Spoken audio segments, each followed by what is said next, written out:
Jai Shri Ram.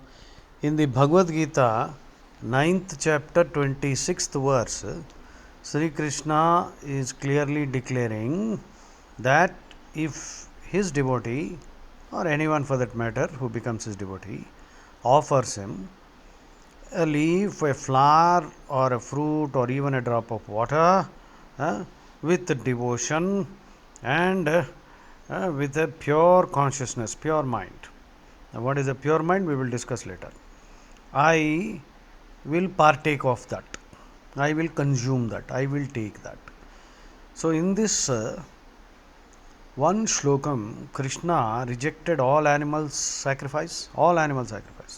Because if he had wanted animals, then he would have said, instead of this, he would have said, get me goats, get me cows and buffaloes and sheep and chicken. He would have said that. So, there are so many related concepts which I have typed in there, and I am going to discuss that. Now, please listen.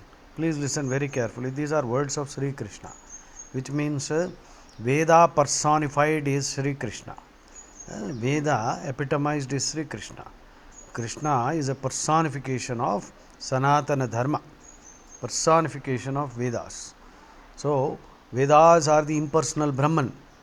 In fact, the impersonal Brahman or Nirguna Brahman is the light emanating from the tips of the toes of Sri Krishna.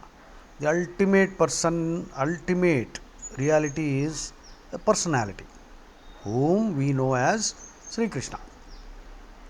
So, please understand this much, and as a Hindu, try to live up to this ideal. It takes a little courage to give up all the nonsense that you are perhaps indulging in currently, worshipping tombs and all that. So, let us get out of that. Be an honest and authentic Hindu, because it is only the Hindu that can save this world, because all other cults preach violence, conversion, lechery, butchery, treachery. Sanatana Dharma is the hope of mankind. It is the burden of the Hindu to spiritualize and uplift the whole of mankind. See, that rascal Rudyard Kipling said, who was born in India and who wrote that Mowgli story, Jungle Book. This rascal, after all, was a Christian fanatic. And he said, he is famous for this notorious quote, it is the white man's burden to civilize the Hindu. White man's burden. My counter to this rascal is, it is the Hindu's burden to spiritualize the whole world, including you fools who have come to loot us, who have looted us and colonized the whole of the earth, almost, if not the whole, a good part. Looting is part of their culture. It is the Hindu's burden to spiritualize and enable man to evolve and become eligible for moksha. So, that is the Hindu's burden. Now, let us get down to the shloka 926. Patram pushpam phalam toyam yome bhaktya prayachati tadaham bhakti upahrutam ashnami prayatatmanaha. It is prayatatmanaha. There are many people who mistakenly pronounce it as priyatatmanaha. It is not priyatatmana, it is prayatatmanaha. In Sanskrit, prayatatmanaha means one who is in pure consciousness. That means who is so evolved that he has risen above the trigunas, sattva, rajas, tamas. So, he has risen above that, trigunatitudu, which means he has no selfishness, antar shuchi, bahya shuchi. So, that means he is clean, no arishad vargas, kama, krodha, moha, lobha, mada, matsarya. Don't taint his character. He has none of these vices. So, he is virtue personified. So, such a person with a pure mind, no selfishness, no expectation, and giving it as a matter of duty, because giving is in our nature. Paropakaram is our fundamental nature, because the very fact that you exist as a human being, if you are a grown up, then you must realize that for, let us say, some 20-30 years, you have been fed by innumerable farmers who labored on the farms and produced the food that you have consumed. You may be laboring under the delusion that you have paid the money for it, and you may be laboring again under the delusion that you have remitted the payment, and therefore you are debt free. No, my dear friend, we are indebted, right? We are indebted to innumerable people. In fact, the cell phone that you are using is the result of the scientific investigation of so many classical physics related physicists and thinkers and scientists, and even quantum mechanics. So all these people together discovered the laws which were then put into operation, and then we have these applications and all these devices. So we are surrounded by black boxes. Now, black box means anything whose functioning is so mysterious. We know how to use it, but if it gets damaged, we don't know how to repair it. We don't even know how to recreate it, right? So the mobile phone which you are holding in your hand is a black box unless you yourself are a mobile phone manufacturer who exactly knows how the whole thing is put together. So everything is a black box. We are surrounded by black boxes. Now the phrase black box means something that is extremely mysterious. We have no idea how it functions, but we are using it happily, and we continue in our lives without having any sense of gratitude for the millions of people involved in providing us with everything. The chair that you are sitting on, the electric bulb or the LED lights, the aquaguard water that you are drinking, everything. Just for a second, please let this sink into you. Think for a second. So we are under a mountain, under the Mount Everest. In fact, Mount Everest is a stupid English name that was given just because this buffoon Everest, Tenzing Norgay was the first person. It should be named Mount Norgay. Tenzing Norgay was the Nepali mountaineer who helped this joker Mount that Everest or whosoever, that fellow, the Englishman. But it is known as in Nepal Sagar Mata. They call it Sagar Mata. So in our Puranas this mountain is mentioned, but now we are calling it Mount Everest simply because they have colonized us. So we should get rid of that name. So now let us get back. I have digressed from the topic. So patram pushpam phalam toyam yome bhaktya prayachati tadaham bhakti upahrutam ashnami prayatatmanaha. One in pure consciousness. Now the same verse occurs in Srimad Bhagavatam also. Sudama, we are all Sudamas. You know the story of Sudama. Sudama was so poor, he was a childhood friend of Krishna. So Sudama went and his wife packed some atukulu. English, the nearest definition is parched rice, dried and beaten rice actually. Okay, rice is not dried and beaten, or beaten and dried perhaps. First of all, it has to be soaked, because if it is not soaked and beaten, then it will become powder. So there is a specific process in creating this atukulu. It should be called in English also atukulu, because those idiots, English is a totally impotent, stupid language with only 26 letters, and it steals words from every other language, and that reflects their culture, isn't it? Because as the saying goes, language reflects culture. So the English language 26 letters, Telugu 56, Sanskrit 56. In Telugu and Sanskrit, the dhatus or the root words are more than 2500, and the vocabulary of both Telugu and Sanskrit are about 10 lakhs. English vocabulary is the maximum of 2 lakhs. So these rascals have to steal words from every other language. So, and that reflects their culture. Throughout history they have been stealing, looting. Now Muslims who have immigrated there, they are looting them. So they are getting, karma is biting them now, right? There are no-go zones in London. People can't go. Their children are getting gang raped. Grooming gangs are there. So karma is biting them now. So you cannot escape the consequences of evil actions that you perform. Now let us get back. So where did I take off from? So atukulu. Sudama gave atukulu. In English also, I think this should enter the English dictionary. Atukulu. Hindi में क्या बोलते हैं भाई अटकुलू को? अटकुलू को पोहा, पोहा बोल सकते हैं, ठीक है, पोहा. सो पोहा का उपमा बनता है, पोहा बहुत अच्छा लगता है। सो कृष्ण को शायद उसका नाम पोहा और दूसरा भी नाम कुछ हो सकता है, आप पता करो। तो Sudama's wife packed a little poha, perhaps a few handfuls. That's all that Sudama had to offer to Krishna. And so Sudama was very shy. He did not want to show what he brought. See, it is in our culture to never go empty handed to anybody's house, and especially if you are meeting a holy man, or if you are going to a temple, you are going to have a darshan of Krishna, Rama. I don't use the word God because it's got a silly origin anyway. So we should not feel shy to say Krishna and Rama. Hindus unfortunately have become so mentally colonized and secularized that instead of saying Krishna or Rama, they say God. Now God is a word that actually originates from Sanskrit. Ahuti became Hutam, Hutam became Gutam, and it became good, and then God, Gutam. So Norwegian, German.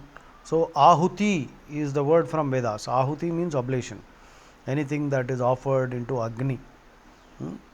So Ahuti became God. So why should we use this degenerated term? It's a bastardized version of Ahuti. So when you already accept Krishna or Rama as God, start using the word Krishna and Rama instead of the silly word good, Gudam, some stupid word like that. So Sudama. So Sudama, so Krishna snatched it. See, we have it in our culture. We never go empty handed.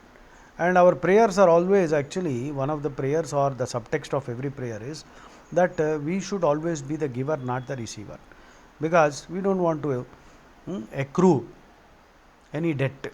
Because once you accrue a debt, you will have to come back to pay that debt.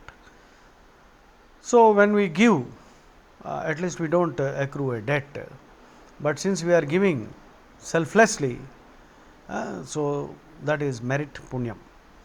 So Krishna took that handful of poha, and as you know, Sudama returned home.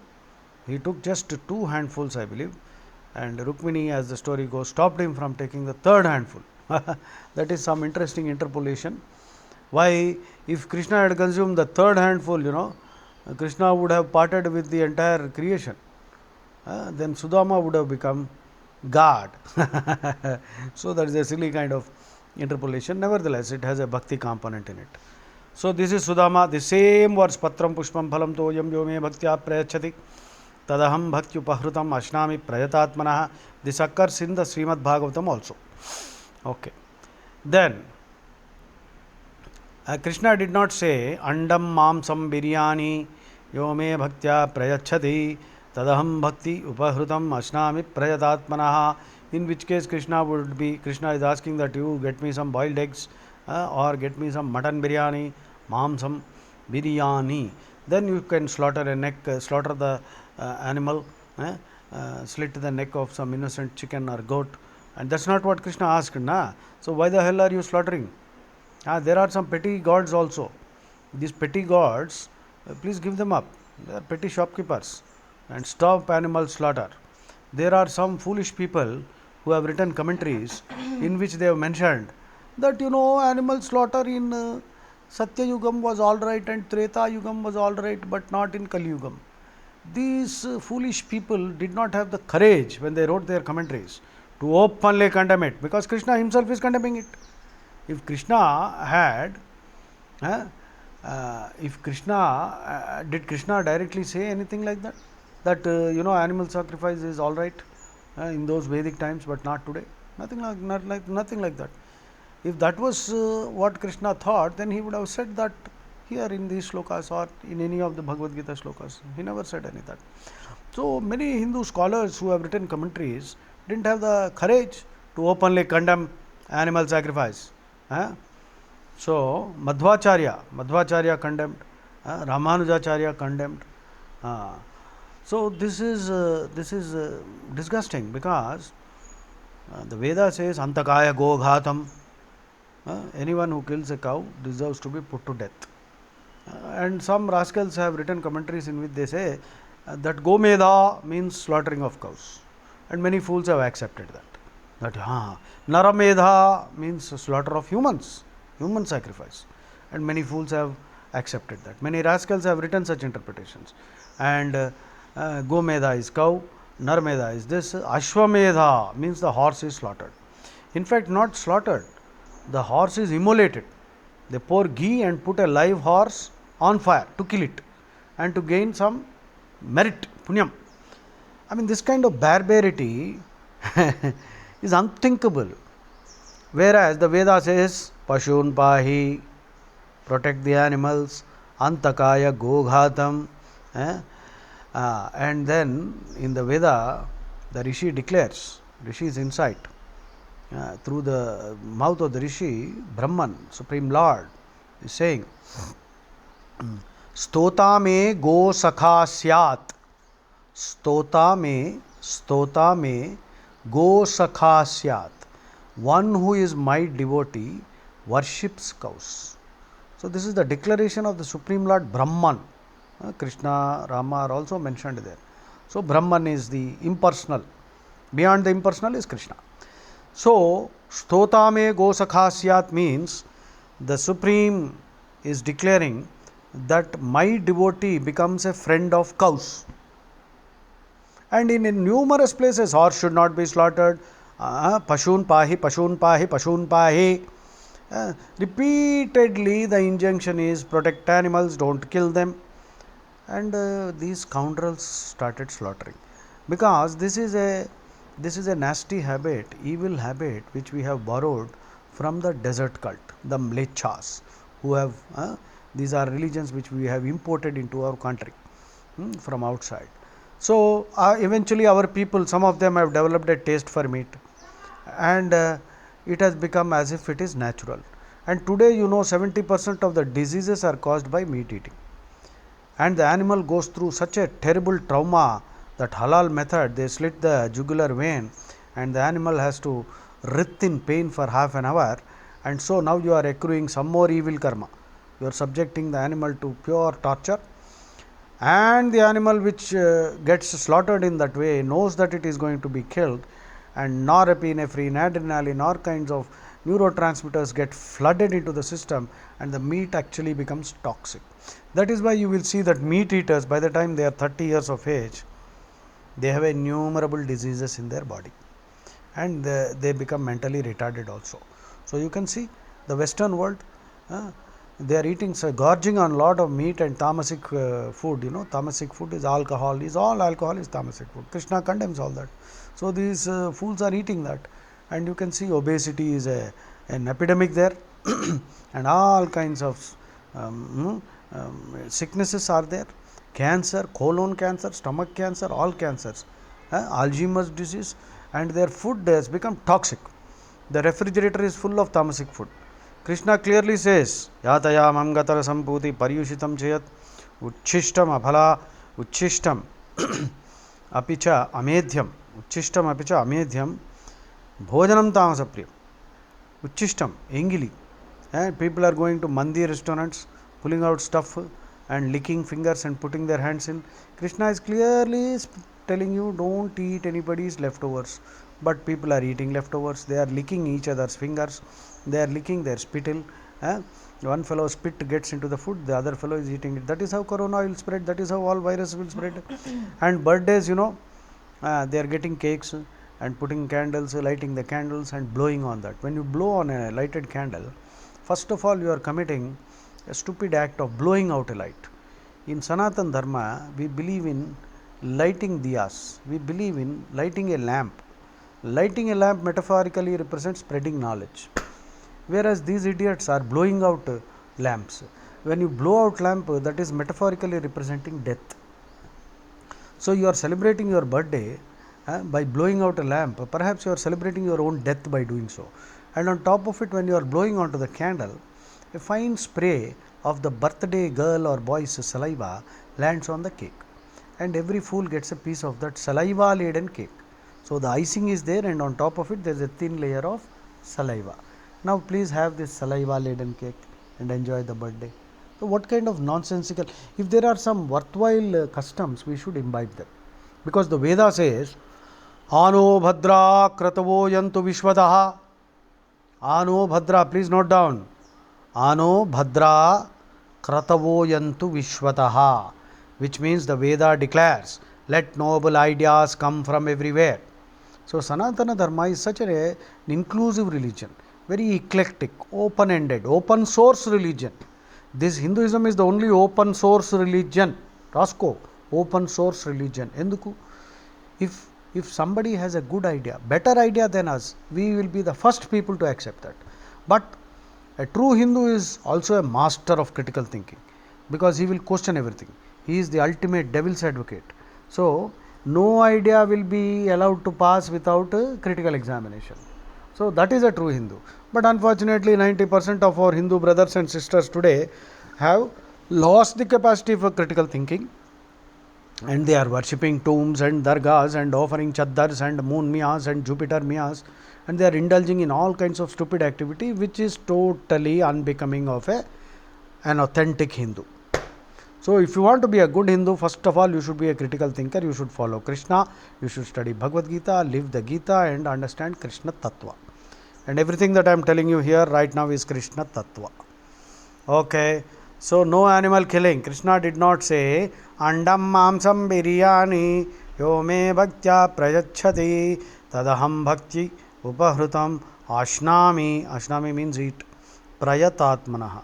One who offers actually andam mamsam biryani is one of an impure consciousness. So Krishna cannot accept that. You cannot accept anything to Krishna which he cannot accept, right? So he will take only milk, butter, pure vegetarian, chappan bhog. Okay, now we will go to the next story connected with this shloka. So when Krishna went as the emissary, as the Rayavaram, Duryodhana arranged a 5-star hotel facility and a grand banquet was arranged, and in that Duryodhana was offering chappan bhog, 56 delicacies, just imagine. And do you know what is the significance behind 56 chappan bhog? As the Bhagavatam says, Krishna lifted the Govardhana on the tip of his pinky of the left hand. The pinky is the little finger. When Indra, the story goes like this, isn't it? So people were wasting their time worshipping Indra. Indra is after all a position in the bureaucracy of Krishna. You and I can become Indra. If we acquire a lot of punya, you can become Indra or I can become Indra. So Indra is a Vedic god. In the Vedas, Indra is an appellation for Brahman. But when you came to the Puranas, Indra's status got degenerated. And so Indra is a petty god actually. So people were busy worshipping this petty god. So Krishna decided to reform. Krishna is the most radical reformer Hinduism has ever produced, more radical than any other reformer, more revolutionary than any other reformer. So Krishna told them, no, please don't waste your time worshipping Indra. You worship Govardhan, the mountain. Of course, some people did not follow him. Some people continued with their Indra worship. Some people followed Krishna. So Krishna did not get angry, because Krishna is not a dictator. Krishna will allow you. He respects your cognitive freedom. There is a shloka for that also, 1873. I will discuss that later. So Govardhan, that means Krishna instilled ecological consciousness. Why should you worship a mountain? When you are worshipping a mountain, it basically means that you are not going to cut down trees, because deforestation is bad. Once you do deforestation, flash floods will be there. Topsoil will get eroded. Land will lose its fertility. Land will become barren. So you must learn to respect, live as close to nature as possible. So Krishna is the first ecologist. The Supreme Personality, Krishna, God if you want to call him. Krishna is much beyond God. So Krishna wanted to instill ecological consciousness. So he told the people, let us worship the Govardhan mountain. Now as the story goes, Indra got very angry because he was denied all these things. That means he was not getting his tax. Indra was demanding tribute. So it rained heavily. Indra sent heavy rains, tried to flood everybody and kill everybody, like in some several holy books, Matsya Purana. So something like that, Indra resorted to some violent activity. So people were, they didn't know what to do. So Krishna saved them. Krishna lifted the entire Govardhana Parvat on the tip of his pinky of the left hand, little finger, and for 7 days I believe he held it. So, and Krishna used to every day have 8 small meals. So you too should have 8 small meals. Most of us are taking 2 big meals or 3 big meals, and many foolish ideas are there that the breakfast should be the heaviest, lunch should be lighter, and dinner should be much lighter. This is not a sensible idea, because the best thing, we are all dietetic sinners, we are all gustatory sinners.